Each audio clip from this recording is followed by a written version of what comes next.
పరమపావనమైన తిరుమల క్షేత్రం కలియుగ వైకుంఠం. శ్రీ వెంకటేశ్వరుడు కలియుగ ప్రత్యక్ష దైవం.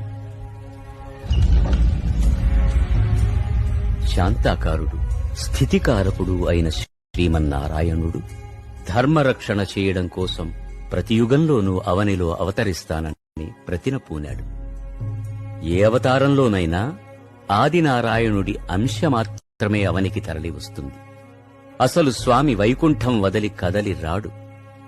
ఆ అంశారూపంతోనే త్రేతాయుగంలో శ్రీరామచంద్రుడై ఉద్భవించి ఉన్నత విలువలను ఉద్ధరించాడు.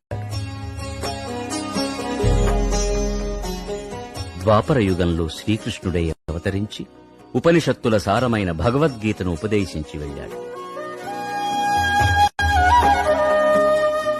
కాని కలియుగంలో మాత్రం ఆర్తజనులను ఆదుకోవడానికి